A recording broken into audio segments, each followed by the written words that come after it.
인도함을 받게 해 주시니 감사합니다. 저희들 심히 약합니다. 부족합니다. 또 힘도 없습니다. 그러나 전능하신 우리 하나님이 우리의 힘이시고 능력이심을 믿습니다. 그래서 다윗처럼 이렇게 고백할 수 있게 주옵소서. 나의 힘이신 여호와여, 내가 주를 사랑하나이다. 이 고백이 우리의 고백이 되기를 바랍니다. 그래서 그 하나님을 날마다 찬양하게 해주시고 그 하나님 앞으로 가까이 나올 수 있도록 도와주시옵소서. 하나님, 이 시간도 주의 말씀 듣는 시간입니다. 하나님, 말씀 듣는 귀가 열려지게 해 주시기를 바랍니다. 들어도 듣지 못하는 그런 우리의 귀가 되지 않게 해 주옵소서. 하나님의 말씀이 선포되어질 때에 하나님, 내게 이러한 말씀 주셔서 감사합니다. 그 마음으로 신비에 새기게 하시고 그 말씀대로 순종하며 살아갈 수 있는 저희들이 다 되게 해 주옵소서. 이 시간 이제 하나님, 부족한 종에게도 말씀의 권세와 능력을 주시고 부족한 종의 연약한 부분들은 감춰 주옵소서. 그리고 오직 이제 하나님이여 성령의 능력으로 충만케 해 주시어서 말씀의 권세가 있게 하시고 이 말씀이 우리 성도들의 심령을 살리는 말씀 되기를 소원합니다. 도와주옵소서. 예수님의 이름으로 기도합니다. 아멘. 할렐루야. 하나님의 은혜가 오늘 함께한 우리 모든 성도들 가운데 충만하게 되기를 주의 이름으로 축원합니다. 축원합니다. 한번 같이 따라서 하십시다. 우리 모두 일어납시다. 왜 안 일어나셔요? 우리 모두가 다 일어나야 됩니다. 힘을 내서 우리가 누운 자리에서 앉은 자리에서 벌떡벌떡 일어날 수 있는 그런 축복의 역사가 오늘 우리 명광의 모든 가족들 가운데 함께 하시기를 주님의 이름으로 축원합니다. 오늘 본문 말씀은 주전 7세기경에 활동했던 이사야 선지자의 예언의 말씀입니다. 여러분, 당시 이스라엘의 영적인 분위기는 상당히 암울한 가운데 있었습니다. 이스라엘의 범죄와 타락으로 하나님의 심판의 그림자가 아주 짙게 드리워진 그런 분위기였어요. 그리고 실제로 유다는 얼마 후에 바벨론의 멸망을 당해서 수많은 이스라엘 사람들이 포로로 끌려가게 되지요. 그럼에도 불구하고 하나님께서 약속하십니다. 이스라엘은 회복될 것이다. 그리고 그 후에 만민에게 복음이 전파될 것이다. 이런 하나님의 말씀이 끊임없이 이제 이루어졌어요. 그러면서 이스라엘 백성들 가운데는 우리가 비록 포로로 끌려왔지만은 우리가 곧 다시 시온으로 돌아갈 거야. 우리가 곧 다시 시온으로 돌아갈 거야. 그런 기대를 갖고 있었어요. 그러면서 이제 하루하루 보내는데 이스라엘 백성들이 왜 하나님께서 우리를 시온으로 돌려보내시지 않으실까? 그러면서 의문을 품게 돼요. 하나님, 우리를 다시 시온으로 돌려보내주세요. 그런데 시간이 자꾸만 가요. 10년, 20년, 40년, 50년, 60년. 그러면서 많은 이스라엘 백성들이 하나님이 우리를 버리셨나 보다. 이제 하나님께서 우리에게 역사하시지 않았나 보다. 그러면서 스스로 좌절에 빠져요. 이제는 우리는 버린 사람들이다. 그러면서 바벨론으로 귀화하는 사람들이 속속들이 생겨났어요. 그렇지만 끝까지 하나님의 약속의 말씀을 붙잡고 나가는 그런 사람들에 의해서 결국 하나님께서 역사하셔요. 그래서 하나님이 이스라엘 백성들을 바벨론 포로 속에서 끄집어내셔서 이스라엘 백성들을 귀환시키셔요. 그 말씀이 시편 126편 말씀이에요. 여호와께서 우리의 시온의 포로를 돌려보내실 때에 우리는 꿈꾸는 것 같았도다. 그렇게 기대하고 그렇게 사모했던 고국으로의 귀한 꿈같이 일어나는 거예요. 그래서 이게 꿈이야 생시야. 여호와께서 시온의 포로를 돌려보내실 때에 우리는 꿈꾸는 것 같았도다.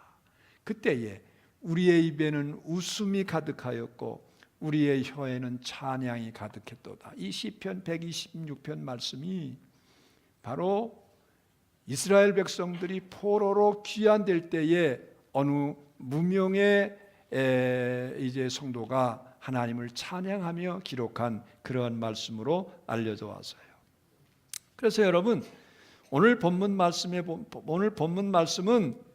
너희들이 하나님께로 돌아오지 않고 계속 범죄함으로 말미암아서 너희들이 바벨론에 의해서 멸망을 당할 것이다. 그러나 이스라엘은 회복될 것이고 그 위에 만민에게 복음이 전파될 것이다.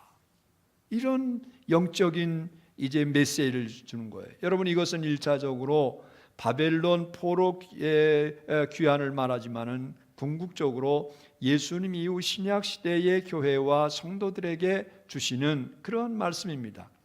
이 말씀을 통해 우리 자신이 영적으로 새로워지고 하나님의 교회가 부흥될 수 있게 되기를 소원합니다.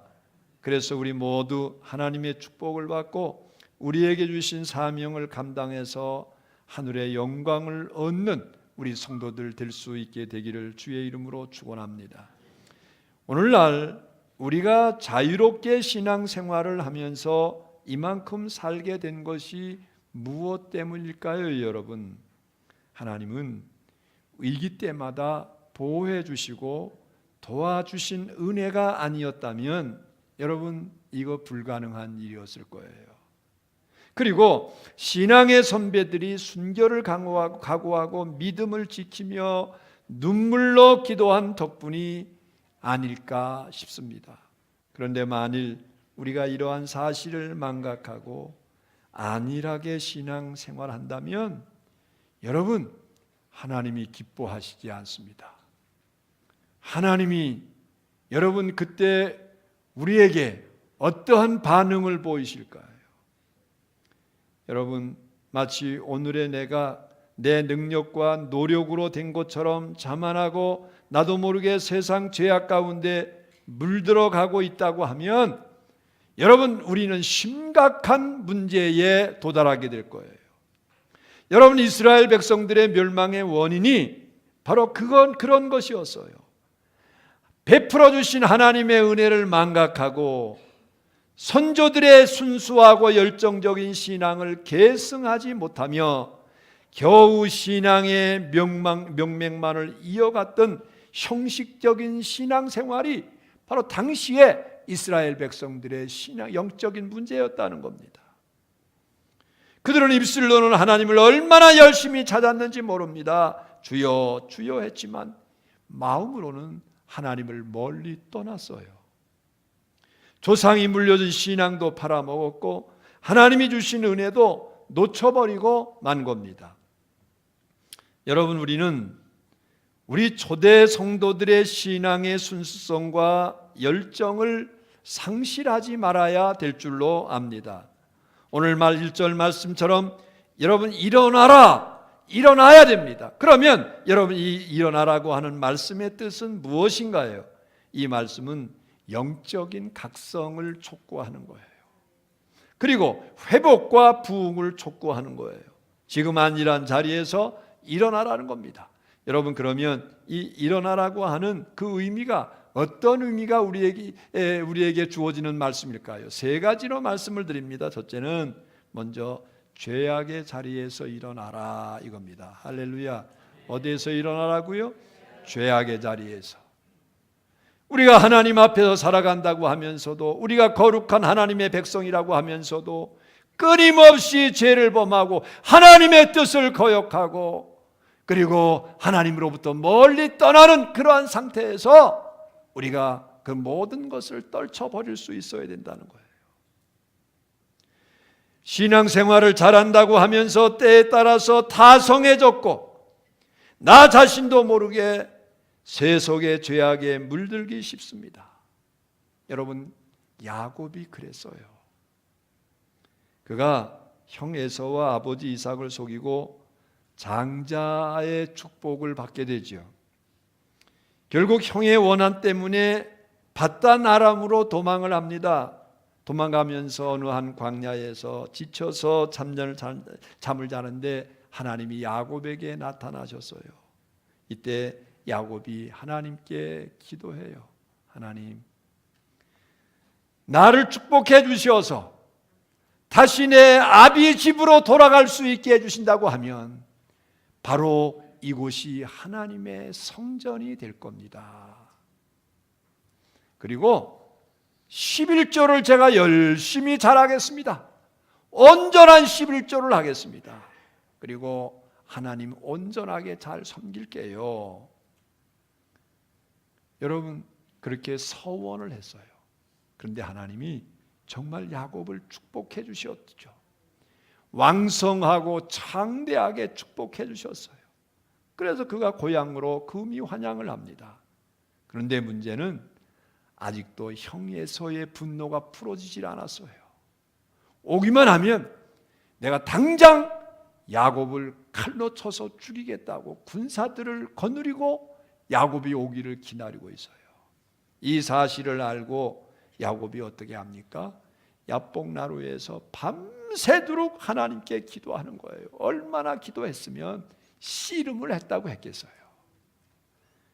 그가 환도뼈가 위골될 정도로 하나님께 부르짖고 기도를 해요. 결국 야곱이 하나님께로부터 응답을 받게 돼요. 그리고 그 이름을 모르다가 해요? 이스라엘. 내가 하나님과 겨루어서 이긴 사람이라고 하는 거예요. 이긴 게 아니고 하나님이 져 주신 거죠. 여러분, 그리고 나서 보니까 형 에서의 분노가 다 사라졌어요. 그리고 동생을 긍휼히 여기는 마음을 갖게 돼서 동생과 함께 포옹을 하면서 얼마나 고생을 했느냐, 그러면서 극적인 화해가 이루어져요. 여러분, 그러면 어디로 가야 돼요? 이제 아비 집으로 가야 되는데 아비 집으로 가다가 가만히 보니까 세겜이라고 하는 도시가 있잖아요. 세겜에 딱 도달하니까 야, 문화도 발전되고 살기도 편리하고 돈도 더 많이 벌 수 있고 또 즐길 수도 있고 그런 것이 바로 세겜이었습니다. 그래서 하나님과의 약속을 어기고 결국은 그 자리에 안주해요. 여러분, 그 결과가 무엇입니까? 야곱의 딸 디나가 세겜에서 어떻게 돼요? 세겜성 추장의 아들에게 강간을 당해요. 이에 분개한 야곱의 아들들이 쫓아가서 살인극을 벌입니다. 이렇게 되자 세겜 원주민들이 가만히 있을 수가 없어요. 다급해진 야곱이 하나님께 다시 매달리는 거예요. 하나님, 내가 잘못했어요. 용서해 주세요. 다시는 안 그럴게요. 그럴 때 하나님께서 야곱에게 주시는 말씀이 뭡니까? 창세기 35장 1절 말씀이에요. 일어나 베델로 올라가라. 일어나 베델로 올라가라. 내가 하나님 앞에 범죄하고 하나님의 뜻을 따르지 않고 불순종한 그 죄악의 자리, 나태하고 범죄한 그 자리에서 일어나라는 거예요. 일어나서 베델로 가라는 거죠. 약속하신 하나님의 땅 그쪽으로 가라는 거죠. 여러분, 그래서 야곱이 다시 그 자리에서 일어나서 올라가는데 모든 이방 신상들이 다 버렸다고 그랬어요. 여러분, 이게 웬일이에요? 기가 막힌 일 아닙니까? 믿음의 족장 집안에 여러분 이방 신상이라는 게 무슨 일입니까? 예? 아브라함과 이삭과 야곱에 이르는 이 믿음의 족장 집에 우상들이 여기저기 있었던 거예요. 여러분, 이 사실을 생각하면서 우리도 충분히 그럴 수 있다는 거예요. 나도 충분히 그럴 수 있다는 거예요. 예? 아직도 하나님보다 세상을 더 사랑하고 죄악과 세속적인 습관을 끊지 못한 채 죄악의 자리에 주저앉아 있는 경우가 우리에게도 얼마든지 있을 수 있는 거예요. 제게도 있고요, 여러분에게도 있을 수 있어요. 조심해야 돼요. 그런데 하나님은 말씀합니다. 거기서 일어나라는 거예요. 일어나라. 일어나라. 그럴 때 하나님께서 우리를 축복해 주실 줄로 믿습니다. 개인적으로, 가정적으로, 교회적으로 하나님 앞에 불합당한 게 있다고 하면 여러분 회개하고 다시 그 자리에서 일어나야 될 줄로 믿습니다. 그럴 때 하나님의 놀라운 축복의 역사가 일어나게 될 줄로 믿으시기를 축원합니다. 두 번째, 무능력의 자리에서 일어나야 될 줄로 믿습니다. 우리가 인생을 살 때 갖가지 어려운 일들을 당하게 됩니다. 그럴 때마다 막막하죠. 낙심도 됩니다. 그러나 여기에서 포기하면 곤란합니다. 우리 하나님은 살아계신 전능자이심을 믿으시기를 바랍니다. 우리 하나님은 능력의 근원이 되심을 믿으시기를 바랍니다. 약한 자에게 힘을 주시고 무능한 자에게 능을 더하여 주시는 하나님이심을 믿으시기를 바랍니다. 여러분, 이렇게 하나님은 살아계신 하나님이에요. 어제까지 안 된 것도 오늘 하나님이 내게 역사하시면 될 줄로 믿습니다. 그러므로 우리는 하나님의 능력을 의지하고 여러분 그 자리에서 일어나야 돼요. 그럴 때 하나님의 놀라운 역사가 나타나게 될 줄로 믿습니다. 여러분, 사도행전 3장을 보면 베드로가 성전에 가다가 나면서부터 안진뱅이 된 자를 만납니다. 돈 몇 푼 주는 것보다 더 중요한 것은 그를 일으켜 세워 주는 것이었어요. 그래서 베드로가 말합니다. 은과 금은 내게 없지만 내게 있는, 내 안에 계시는 예수 그리스도의 이름으로 내게 명하노니 일어나 걸으라고 하면서 그의 손을 잡고 벌떡 일으켜 세웠어요. 안진뱅이가 벌떡 일어납니다. 걷고 뛰며 성전 안으로 들어가서 하나님께 찬미했어요. 여러분, 그는 평생 안진뱅이 신세, 거린 신세였어요. 무능력의 자리에서 헤어나지 못하고 있었지만은 예수 그 이름의 능력으로 그 자리에서 일어나게 된 줄로 믿습니다. 오늘 우리도 마찬가지예요. 여러분, 우리가 힘이 없고 약하고 내가 무엇을 해야 할지 모르고 또 내 앞이 캄캄한 것 같을지라도 예수 그 이름에는 능력이 있음을 믿습니다. 예수 그 이름은 우리를 살리는 능력이 있어요. 예수 그 이름은 우리를 변화시키는 능력이 있어요. 예수 그 이름은 우리에게 능력을 더하셔서 세상을 이길 수 있는, 문제를 해결할 수 있는 그 능력이 그 이름 앞에 있는 줄로 믿습니다. 요한복음 5장을 보면 베데스다 연못가에서 예수님께서 38년 된 병자를 일으키신 사건이 나와요. 여러분, 그런데 예수님이 그를 일으키시기 전에 그에게 질문을 하십니다. 요한복음 5장 6절에 보니까 내가 뭐라고 질문하죠? 낫고자 하느냐 그래요. 여러분, 이거 당연한 거 아니에요? 이 사람은 전신불수입니다. 어떻게 거기까지 갔는지 잘 모르겠지만 하여튼 주변의 도움 때문에 거기를 갔을 거예요. 그런데 그렇게 낫고자 하는 마음이 강렬한데 내가 낫고자 하느냐? 예수님께서 질문하셔요. 왜 그랬을까요, 여러분? 그것은 그 병자의 마음에 믿음을 일으켜 주시기를 원하셨던 거예요. 이제는 자포자기하고 나는 이제는 안 된다고 하는 포기 상태에 있는 그에게 나도 일어날 수 있다고 하는 믿음을 일으켜 주시는 그런 의도였어요. 이 병자는 오랜 세월 아프면서 그 마음에 점점 패배의식이 가득 찹니다. 그 마음에 주저앉은 겁니다. 그래서 그의 마음을 먼저 일으켜 주시고자 하신 거예요. 여러분, 그 후에 그가 병상에서 일어나 걷게 된 줄로 믿으시기를 바랍니다. 여러분, 우리는 다 약하고 부족합니다. 그러나 내게 능력 주시는 분은 하나님이십니다. 그 하나님을 바라보며 무능력의 자리에서 일어나게 되기를 주의 이름으로 축원합니다. 어떻게 그게 가능합니까? 하나님을 바라보면 되는 줄로 믿으시기를 바랍니다. 여호와를 앙망하는 자에게 새 힘을 주신다고 해서요. 새 힘 주신다고 했어요. 여러분, 그러면 하나님을 바라보고 그분을 의지할 때 하나님께서 우리에게 힘을 주셔서 무능력의 자리에서 벌떡 일어나게 될 줄로 믿으시기를 주의 이름으로 축원합니다. 세 번째, 침체의 자리에서 일어나야 돼요. 여러분, 우리가 신앙이 좋은 것 같아도 때로는 슬럼프에 빠지는 경우가 종종 있어요. 정말 훌륭한 신앙 같은데 어느 때 보면 슬럼프에 빠져서 정말 신앙의 그러한 모습, 신앙인의 모습을 잃은 그러한 모습들이 있어요. 그럴 때 우리는 속히 그 자리에서 과감하게 일어나야 됩니다. 새 힘을 얻고 전진하는 것이 하나님의 뜻입니다. 여러분, 구약의 대표적인 인물 중에 하나 엘리야 선지자가 있어요. 그는 용맹스럽고 믿음이 좋은 사람입니다. 여러분, 구약을 대표하는 이제 능력의 종하면 여러분 엘리야 아닙니까? 모세와 더불어 엘리야, 얼마나 능력 있는 하나님의 종이었어요.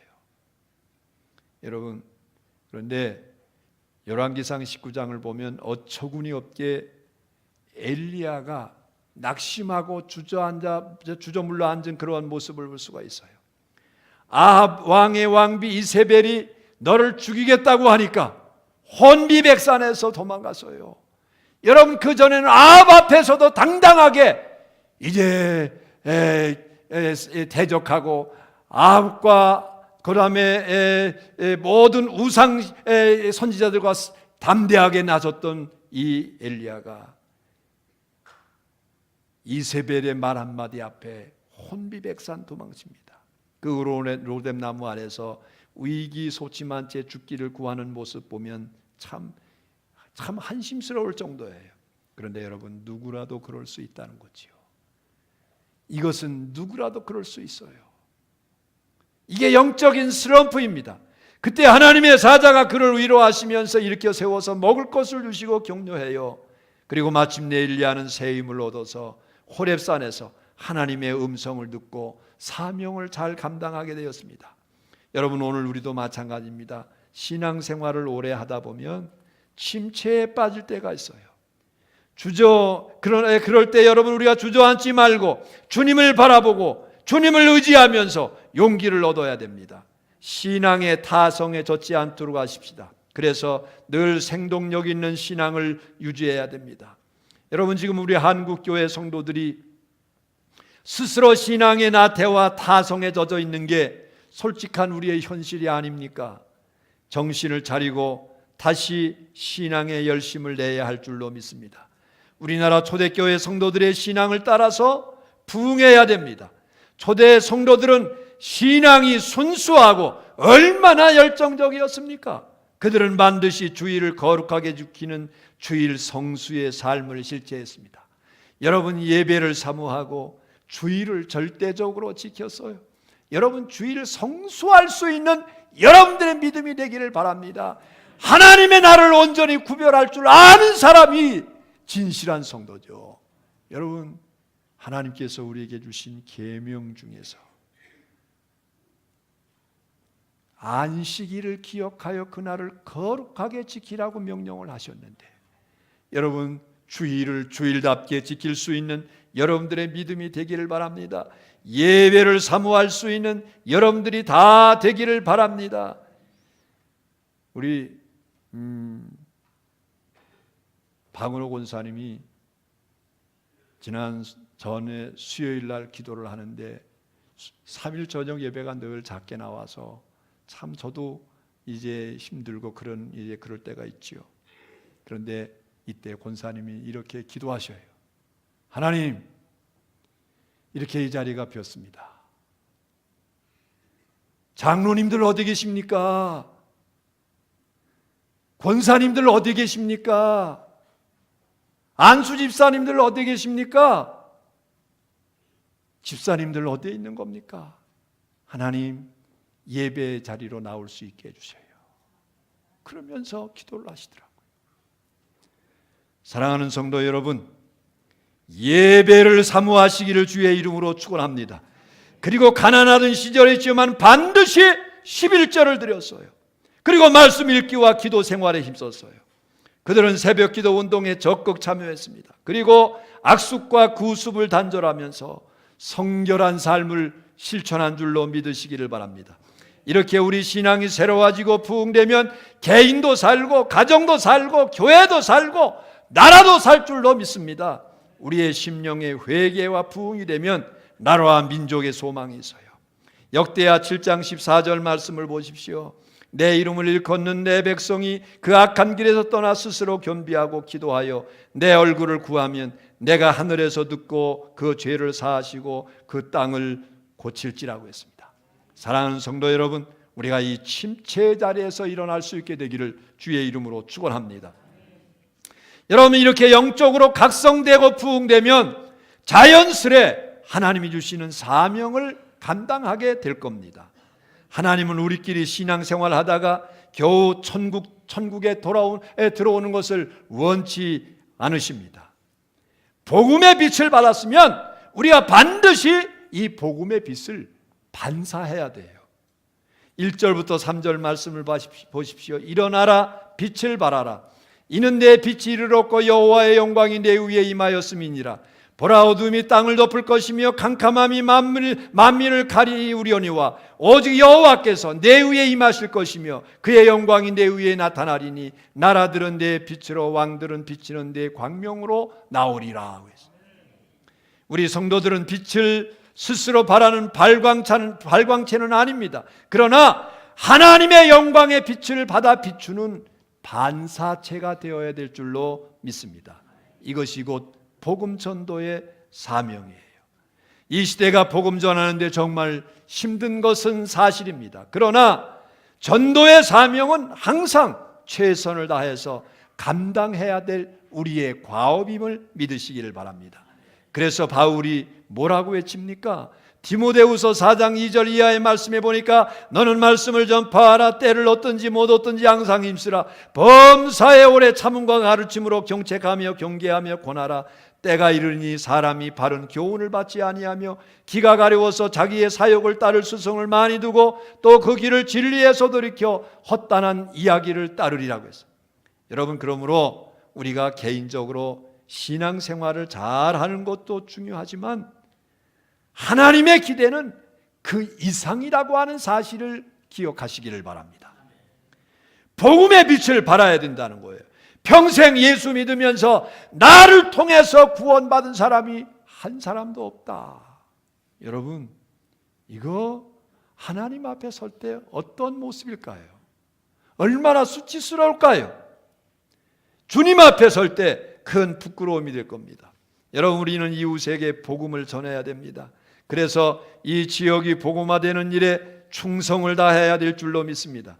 예수님께서 승천하실 때 주신 말씀, 사도행전 1장 8절의 말씀을 보셔요. 우리 다 같이 함께 우리 암송합니다. 다 같이 시작. 오직 성령이 너희에게 임하시면 권능을 받고 예루살렘과 온 유대와 사마리아와 땅끝까지 이르러 내 증인이 되리라.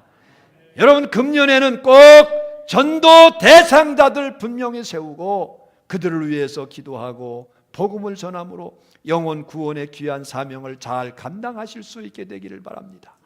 여러분, 지난 주간에 여러분들에게 교회에서 메시지가 다 갔을 거예요. 전도 대상자 꼭 적어내라고 메시지가 다 갔을 거예요.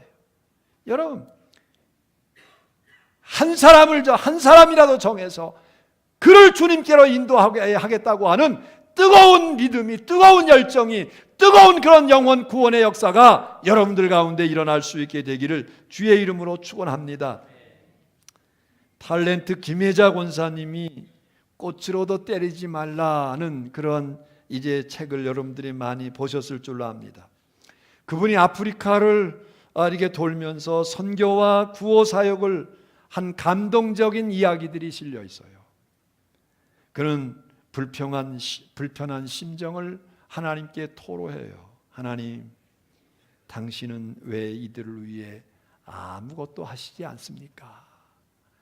이 불쌍한 이 영혼들이 얼마나 이곳에 많이 있는데, 그래서 하나님 앞에 하나님께서 왜 이들을 위해서 이제 아무것도 하지 않습니까? 그런데 하나님이 김혜자 권사님 마음에 이렇게 말씀하시는 거였어요. 그래서 내가 널 보내지 않았느냐. 그래서 내가 널 보내지 않았느냐. 무슨 말입니까, 여러분? 흔히 사람들은 말은 무성하게 참 잘합니다. 비판도 합니다. 비난도 합니다. 그런데 정작 자기 자신은 아무 일도 하지 않는 거예요. 그래서 여러분, 세상이 변하지 않는 겁니다. 여러분 기억하십시오. 사명 감당할 사람은 다른 사람이 아니라 바로 나다. 따라서 해보십시다. 바로 납니다. 사명 감당할 사람은 다른 사람이 아니라는 거예요. 누구라고요? 바로 나라는 거예요. 내가 하지 않으면 다른 사람들도 하지 않습니다. 남을 탓하기 전에 먼저 우리가 할 수 있게 되기를 바랍니다. 그래서 금년에 꼭 영혼 구원의 그 목표를 이룰 수 있는 우리 모든 성도들이 다 되기를 바랍니다. 이를 위해서 열심히 전도하고 물질도 드리고 기도로 헌신할 수 있는 우리 성도들 되기를 바랍니다. 우리가 이렇게 살면 하나님께서 우리의 생활도 책임져 주실 줄로 믿습니다. 물론 나 자신의 삶에 얼마나 많은 문제가 있습니까? 그리고 얼마나 많은 어려운 문제가 있습니까? 그럼에도 불구하고 하나님의 일에 우선순위를 두신다면 하나님은 반드시 축복하시겠다고 약속하셨어요. 마태복음 6장 33절 말씀이 그 말씀이에요. 너희는 먼저 그의 나라와 그의 의를 구하라. 그리하면 이 모든 것을 너희에게 더하시리라. 할렐루야. 아무쪼록 여러분 일어나시기 바랍니다. 누운 자리에서 앉은 자리에서 일어서시길 바랍니다. 이 말씀을 붙들고 새 힘 얻으시고 복음 전도에 힘쓰므로 하나님의 사랑을 받고 승리할 수 있는 우리 성도들 다 되시기를 주의 이름으로 축원합니다. 축원합니다. 기도하십시다. 전능하신 우리 하나님 아버지 은혜를 감사합니다. 우리 사랑하는 모든 성도들에게 은혜를 더하여 주시어서 우리 모두 앉은 자리에서 또는 누워있는 자리에서 일어설 수 있도록 도와주시기를 바랍니다. 죄악의 자리에서 일어설 수 있게 하시고 무능의 자리에서 일어설 수 있게 하시고 이제 침체의 자리 슬럼프에서 일어설 수